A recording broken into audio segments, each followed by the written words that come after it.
បាទសួស្តីកូនកូនសិស្សានុសិស្សថ្ងៃនេះយើងមកបន្តនៅលំហាត់បាទរបស់យើងតទៀតដោយសារតែរង្វាស់ប្រវែងរបស់យើងនៅសល់មេរៀនច្រើនក្រាស់ក្រៅដែរព្រោះវាជាមេរៀនដំបូងគេបំផុតនៃរង្វាស់ចំណុះនៃរង្វាស់រង្វិលអញ្ចឹង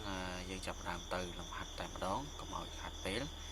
បាទអញ្ចឹងកាលពីមេរៀនមុនលោកគ្រូបានបង្រៀនកូនពីរបៀបបំបែកຂະຫນាតពីម៉ែត្រទៅគីឡូម៉ែត្រនិងពីម៉ែត្រពីគីឡូម៉ែត្រទៅម៉ែត្រតែពីຂະຫນាត1ទៅរោຂະຫນាត1និងពីຂະຫນាត2ទៅរោຂະຫນាត1អញ្ចឹងជាក់ស្ដែងថ្ងៃនេះយើងនឹងបន្តទៅបំបែកຂະຫນាតដដែលតែមានផលបូកជាមួយសិនអញ្ចឹងក្នុងការបូកគឺកូនមិនពិបាកទេគឺកូនត្រូវតែតម្រៀបលេខឲ្យត្រូវតាមຂະຫນាតសង់ទីម៉ែត្រតាមសង់ទីម៉ែត្រម៉ែត្រតាមម៉ែត្រថ្ងៃនេះគេបានបន្ថែមយើងទៅ2ຂະຫນាតទៀតដែលឡែកលោកគ្រូសូមបង្ហាញຂະຫນាតចាស់នេះមានຂະຫນាតដូចលោកគ្រូបង្ហាញនេះណាអញ្ចឹងមានគីឡូម៉ែត្រហិកតូម៉ែត្របាទគីឡូម៉ែត្រហិកតូម៉ែត្រដេកាម៉ែត្រម៉ែត្រដេស៊ីម៉ែត្រសង់ទីម៉ែត្រមីលីម៉ែត្របាទនេះអក្សរដែលយើងលោកគ្រូគូនេះគឺជាຂະຫນាតបាទដែលលោកកំពុងតែអានអញ្ចឹងថ្ងៃនេះយើងនឹងស្គាល់2ទៀតគឺយើងស្គាល់បាទយើងស្គាល់គីឡូម៉ែត្ររួចហើយនិងម៉ែត្ររួចហើយថ្ងៃនេះយើងស្គាល់សង់ទីម៉ែត្រនិងម៉ែត្រម្ដងហើយចាប់ផ្ដើមទៅលំហាត់តែម្ដងអញ្ចឹងលំហាត់នេះគេឲ្យយើងទី1ចូលគណនាអញ្ចឹងដើម្បីគណនាកូនត្រូវធ្វើផលបូកលេខទាំងអស់នេះតាឥឡូវលោកគ្រូចាប់ផ្ដើមបូកម៉ែត្រតាមម៉ែត្រសង់ទីម៉ែត្រតាមសង់ទីម៉ែត្រតិចទៀតវានឹងឃើញលក្ខណៈពិសេសម្យ៉ាងដែលកូនអត់ធ្លាប់ឃើញតាអញ្ចឹងសង់ទីម៉ែត្រនេះលោកគ្រូតម្លាក់ចុះបាទហើយលេខ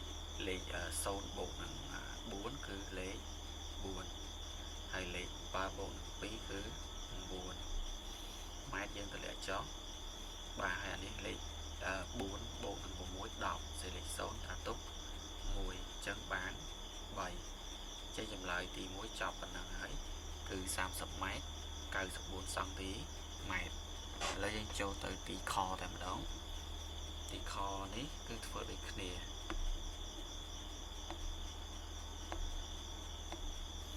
បាទទីខធ្វើដូចគ្នាគឺសង់ទីម៉ែត្រកូនតម្លាក់ចុះហើយ2បូកនឹង4គឺ6 3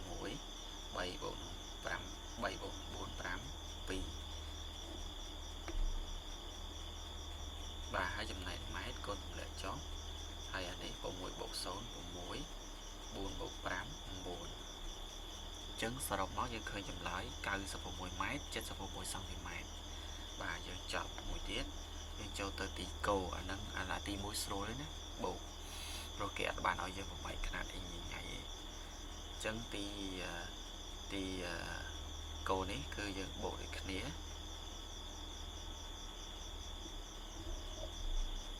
បាទជាសៃព្រោះសុំរួមនេះតិច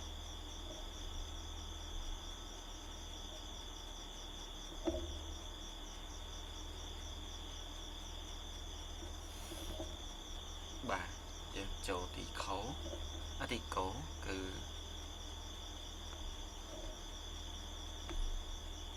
សង់ទីម៉ែត្រកូនតម្លាក់ចុះហើយបាទហើយ0បូក5គឺ5នេះដល់កន្លែងពិសេសអញ្ចឹងចំពោះកន្លែងនេះសូមបញ្ជាក់កូនទាំងអស់គ្នាថាពេលដែលកូនបូកលេខ5លេខ6និងលេខ8នេះគឺឃើញ10 14អញ្ចឹងកន្លែងនេះសូមកូនសរសេរលេខ14អត់ត្រាទុកទៅទៀតទេសរសេរលេខទាំងអស់គឺលេខ14ម៉ែត្រកូនតម្លាក់បាទនេះកូនបូកធម្មតាមក7អានេះបូកធម្មតាមកគឺ11អញ្ចឹងចម្លើយយើងសរុបកូនឃើញទេ